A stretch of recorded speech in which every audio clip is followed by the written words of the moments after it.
कहीं पर मैंने सुना है कि हर महीने शिवरात्रि आती है। तो महाशिवरात्रि और हर महीने की शिवरात्रि में क्या डिफरेंस है? गर्गाचार्य महाराज को बुला के लग्न पत्रिका लिखी गई और कैलाश लग्न पत्रिका भेजी कैलाश में कि आप बारात लेके आइए। और आज का ये दिन महाशिवरात्रि के नाम से विख्यात है। महाशिवरात्रि के दिन शिव पार्वती का विवाह नहीं हुआ और महादेव जी ने भैरव को आज्ञा दी कि ये ब्रह्मा जी असत्य बोल रहे हैं, इसका शिरच्छेदन करना कर दो। शास्त्र के आधार से 4 ही परिक्रमा होती है विवाह, जिसको आप 4 फेरे बोल सकते।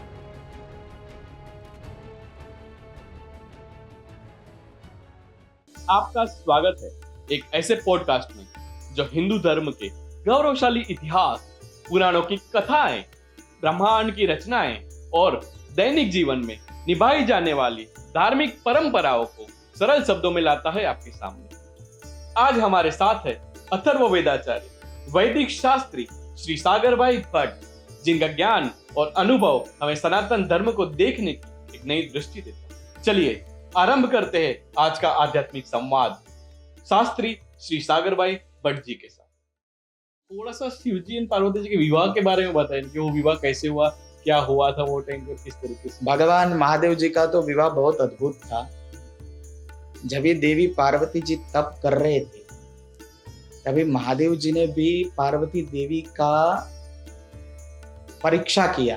तप में आके, अलग अलग स्वरूप में आके भगवान शिव ने भी परीक्षा की पार्वती जी की। लेकिन पार्वती जी का जो संकल्प था वो दृढ़ था कि मुझे विवाह करना है और वो विवाह में भगवान शिव के साथ ही करूं। भगवान विष्णु ने भी पार्वती जी को रोका कि आप किसके लिए तप कर रहे हो।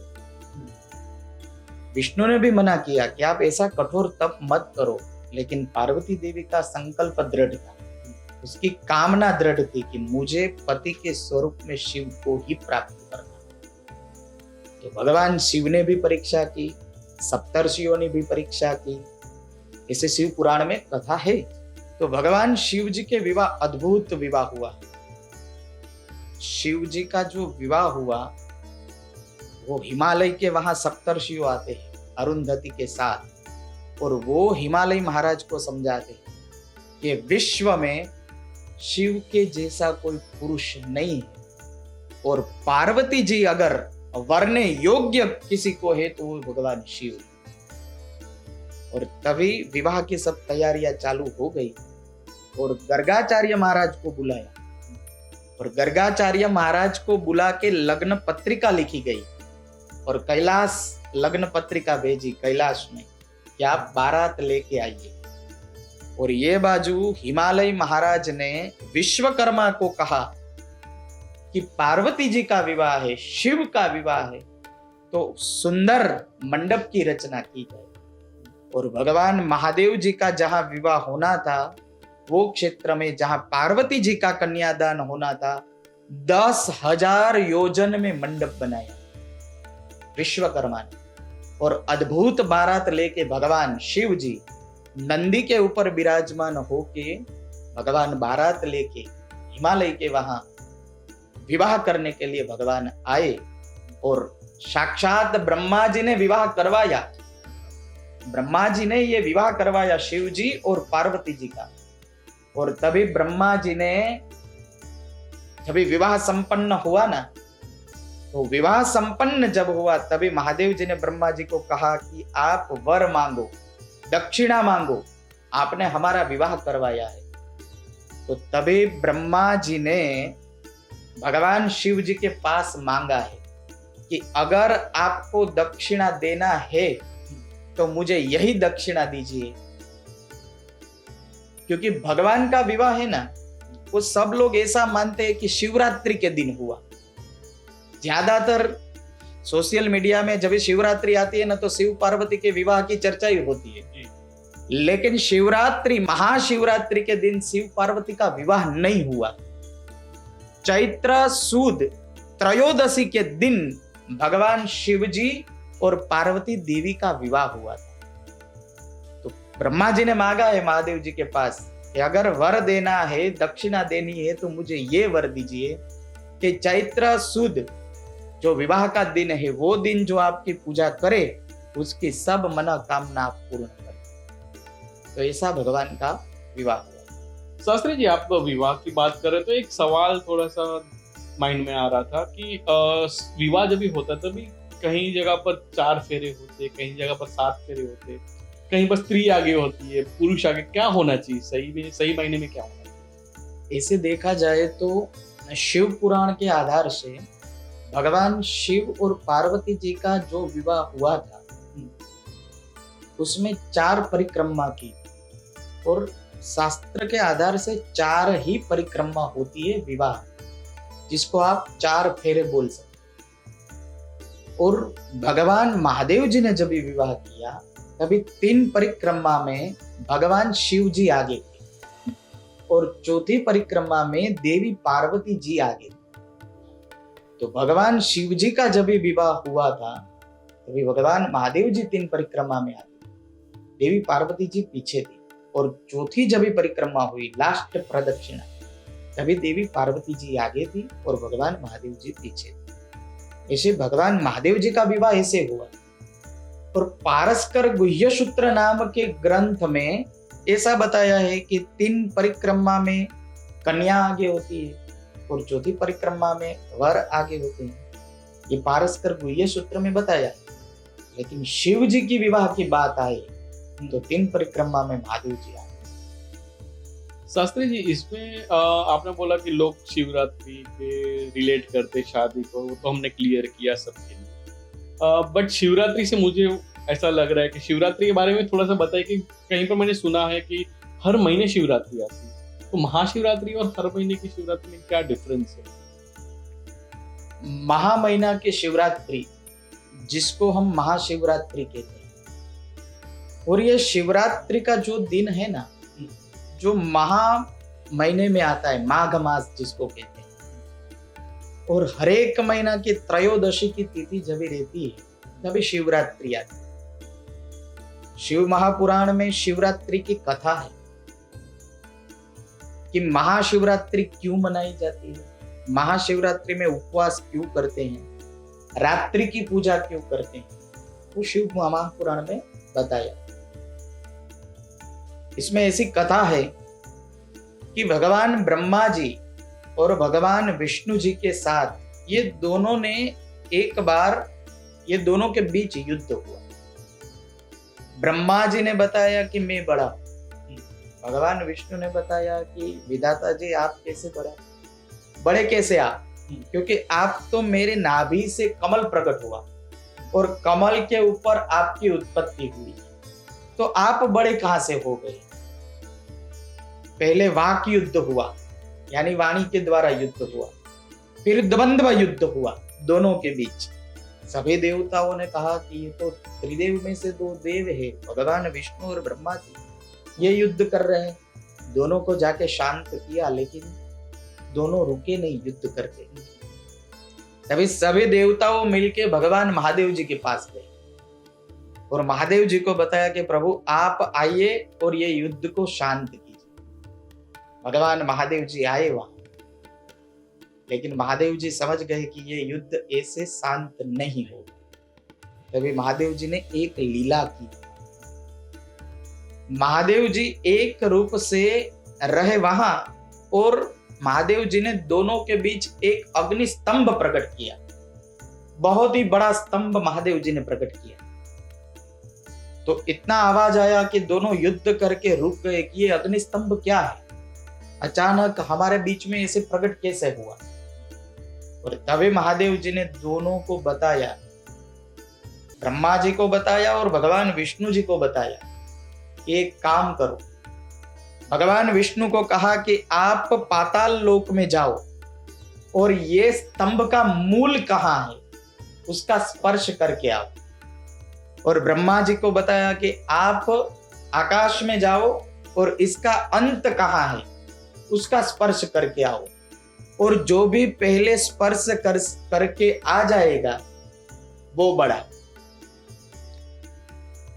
तो भगवान ब्रह्मा जी उड़ने लगे और भगवान विष्णु वो पाताल लोक में गए, कहीं सालों तक गए, लेकिन कहीं पे भी भगवान विष्णु को मूल मिला नहीं। भगवान विष्णु आ गए वापिस और महादेव जी के पास आके भगवान ने कहा कि हे भगवान महादेव जी, मुझे इसका मूल नहीं मिला ये स्तंभ का, तो आप ऐसा अभी बता दीजिए कि ब्रह्मा जी सबसे बड़े। भगवान विष्णु ने आके सत्य का स्वीकार कर लिया और ब्रह्मा जी आकाश में गए, हजारों साल आकाश में गए, लेकिन अंत कहीं मिला नहीं। एक पुष्प ऊपर से गिर रहा था और ब्रह्मा जी उसको मिले और ब्रह्मा जी ने वो पुष्प को पूछा कि इसका अंत कहाँ है, कितना दूर है, और तभी वो पुष्प ने बताया कि इसका कोई अंत है कि नहीं वो मालूम नहीं, क्योंकि मैं भी हजारों साल से गिर रहा हूं लेकिन अभी नीचे नहीं पहुंचा हूं, तो इसका अंत कहाँ है वो मैं भी नहीं बता सकता। ब्रह्मा जी सोचने लगे कि ये पुष्प हजारों साल से गिर रहा है, इसका अंत उसे याद भी नहीं है, तो मैं वहां जाऊंगा, स्पर्श करूंगा, वापिस महादेव जी के पास जाऊंगा, तब तक तो भगवान विष्णु आ गए होंगे और वो बड़े बंद गए होंगे। तभी ब्रह्मा जी ने वो पुष्प को बताया कि आप मेरे साथ चलो और मैं जो बताऊं उसमें आपको साक्षी देना है कि हाँ मैंने स्पर्श किया। अभी वो पुष्प ने मना किया कि मैं असत्य नहीं बोलूंगा। ब्रह्मा जी ने कहा अगर एक बार मेरे साथ आके असत्य बोल देंगे तो मैं आपको पुष्प का राजा बना दूंगा, पुष्पराज। उसको भी थोड़ी लालसा जगी कि अगर मुझे पुष्प का राजा, पुष्पराज बना देंगे, चलो तो एक बार झूठी गवाही दे देता हूं। और वो ब्रह्मा जी वो पुष्प को लेके महादेव जी के पास आए। महादेव जी को तो ये लीला सब पता थी, ये तो महादेव जी की एक लीला थी। और ब्रह्मा जी ने आके महादेव जी को बताया कि मैं ये अग्नि स्तंभ का जो अंत है उसका स्पर्श करके आया। महादेव जी ने बताया कौन है साक्षी? अभी ब्रह्मा जी ने बताया ये पुष्प है ना, वो मेरा साक्षी है, मैंने स्पर्श किया, उसने देखा। और तभी वो पुष्प ने झूठी गवाही। महादेव जी को क्रोध आया कि कितना असत्य बोल रहे ब्रह्मा जी, जिसका अंत ही नहीं है उसका स्पर्श कैसे हो सकता है। महादेव जी को क्रोध आया, भयंकर क्रोध आया। और महादेव जी को जो भयंकर क्रोध आया उसमें से महादेव जी की भ्रुकुटी से एक पुरुष प्रकट हुआ। भयंकर पुरुष था, इसके लिए उसका नाम पड़ा भैरव। और महादेव जी ने भैरव को आज्ञा दी कि ये ब्रह्मा जी असत्य बोल रहे हैं, इसका शिरच्छेदन करना, कर दो, सिर काट दो। ब्रह्मा जी के 5 मुख थे और 5 मुख में से भैरव ने एक मुख काट दिया। तभी भगवान विष्णु महादेव जी को कहते हैं कि ये त्रिदेव में से एक देव है, ब्रह्मा विष्णु और महेश, ऐसा कहा जाता है। आप क्षमा कर दो, इसको छोड़ दो, ऐसे आप दंडित मत करो। आपने ही 5 मुख ब्रह्मा जी को दिया है, एक मुख आपने काट दिया, क्षमा कर दो। तभी महादेव जी प्रसन्न और भगवान विष्णु के ऊपर प्रसन्न होकर भगवान विष्णु को कहा कि आप इतने सत्य बोल रहे हैं और सत्य का पालन किया, और ये ब्रह्मा जी असत्य बोले फिर भी उसके लिए आप क्षमा मांग रहे हो। तभी महादेव जी ने भगवान विष्णु के ऊपर तो प्रसन्न हुए, लेकिन ब्रह्मा जी को क्षम्य कर दिया, क्षमा कर दिया। और तभी भगवान ब्रह्मा विष्णु आदि देवताओं ने वो जो अग्नि स्तंभ के रूप में प्रकट हुआ था वो और कोई नहीं, वो भगवान महादेव जी का ही स्वरूप शिवलिंग स्वरूप में भगवान प्रकट हुए सबसे पहले। और तभी देवताओं ने भगवान शिव जी की शिवलिंग की वहां पूजा की। तभी महादेव जी ने बताया कि ये जो दिन मेरी सबसे पहली पूजा हुई है, आज के दिन जो भी ये व्रत करेंगे और शिवलिंग की पूजा करेंगे, और आज का ये दिन महाशिवरात्रि के नाम से विख्यात होगा। आज का दिन महाशिवरात्रि कहा जाएगा और महाशिवरात्रि के एक दिन मेरी जो भी पूजा करेंगे उसको पूरे 1 साल का शिव पूजन का फल प्राप्त होगा। इसलिए महाशिवरात्रि मनाई जाती है। सबसे पहले भगवान प्रकट हुए थे अग्नि स्तंभ में, ऐसा भी शिव पुराण में बताया है कि जब भी भगवान प्रकट हुए अग्नि स्तंभ में तब मार्गशीर्ष महीना और आर्द्रा नक्षत्र था, तो भगवान ने वो भी कहा महादेव जी ने कि जब भी मार्गशीर्ष महीना आए और आर्द्रा नक्षत्र युक्त, जब भी मार्गशीर्ष मास में आर्द्रा नक्षत्र आए, उस दिन जो भी मेरी पूजा करेगा उसकी सब कामना मैं पूर्ण करूंगा। और जब देवताओं ने, ब्रह्मादि देवताओं ने भगवान शिव की पूजा की, वो दिन था, वो सबसे पहली पूजा की वो दिन था महाशिवरात्रि का। इसलिए महाशिवरात्रि का बहुत महत्व। तो ऐसे और भी काफी द्रव्य जैसे पंचामृत से करते हैं, और भी काफी सारे द्रव्य से शिवलिंग की पूजा होती है, तो इसका क्या कारण होता है? क्या क्या पाने के लिए? अभी आज कलयुग में सबको अपना फायदा पहले देखना है, ठीक है, तो हमें क्या फायदा होगा अगर हम शिवलिंग की पूजा करेंगे, और क्या द्रव्य से करने से हमें क्या मिलेगा? अगर आप इस तरीके से बताएंगे तो शायद से सब लोग करेंगे, तो उनको फायदा होगा। तो जैसे आपने अभी प्रश्न किया है कि भगवान के ऊपर दूध वगैरह अलग अलग द्रव्य से अभिषेक क्यों होता है और उससे क्या फायदा मिलता है, तो भगवान शिव जी के ऊपर दूध समर्पित किया जाता है। तो भगवान के ऊपर दूध क्यों चढ़ाया जाता है? सबसे पहली बात ये है, तो इसे बताया है कि जो दूध है वो गाय का दूध ही भगवान को समर्पित होता है जी। और ऐसा कहा है, गावो विश्वस्य मातरः, जो गाय है ना वो माता का स्वरूप है, बहुत ही पवित्र गाय माता है। और पवित्र होने के कारण गाय का ही दूध भगवान को समर्पित किया जाता है। वही गाय के दूध से दही बनता है, दही से मक्खन बनता है और मक्खन से घी प्रकट होता है। तो गाय का दूध, दही, घी, शहद और शक्कर, ये 5 जब एकत्रित होते हैं तभी पंचामृत कहा जाता है, अमृत कहा जाता है। तो पंचामृत भगवान को क्यों समर्पित किया जाता है? क्योंकि हमारे मन के 5 विकार है, काम, क्रोध, लोभ, मोह और अभिमान।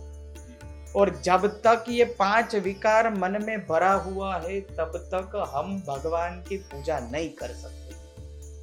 और मन के देवता कौन है? चंद्रमा। तो चंद्रमा का जो कलर है, जो रंग है, जो श्वेत है, इसलिए गाय का दूध भी श्वेत है, दही भी श्वेत है, यानी व्हाइट, सफेद रंग का है। तो मन का जो विकार है वो 5 विकारों को दूर करने के लिए भगवान के ऊपर पंचामृत चढ़ा हो तो मन के विकार दूर हो जाते हैं। और जब तक विकार मन से नहीं दूर होंगे तब तक आप भगवान की पूजा करो तो उसका फल प्राप्त नहीं होता है। काम, क्रोध, लोभ, मोह और अभिमान, इसका त्याग करना पड़ता है। इसलिए गाय का जो दूध दही है उसको अमृत कहा है। इसलिए भगवान के ऊपर पंचामृत से स्नान कराना चाहिए, पंचामृत का अभिषेक करना चाहिए। तो भगवान के ऊपर कौन से द्रव्य से अभिषेक करने से क्या फल मिलता है? भगवान के ऊपर गाय का दूध चढ़ाने से मनोकामना पूर्ण होती है। जिसको संतान में बाधा है, जिसके वहां संतान की प्राप्ति नहीं होती है, वो भी भगवान शिव जी का अभिषेक दूध से करे, गाय के दूध से अभिषेक करे, रुद्राभिषेक करे, लघु रुद्राभिषेक करे, तो भगवान की कृपा से उसको संतान की प्राप्ति होती है। हमें उम्मीद है कि आपने ज्ञान की कोई किरण पाई होगी और सनातन धर्म की कोई बात और भी गहराई से समझी होगी। अगर आपको हमारा ये एपिसोड अच्छा लगा तो लाइक कीजिए, और अगर आपको कोई सवाल है तो आप कमेंट कर सकते हैं। और हमारे साथ जुड़े रहिए अगले एपिसोड में, जहां हम फिर एक बार लेके आएंगे सत्य, श्रद्धा और शास्त्र का संगम।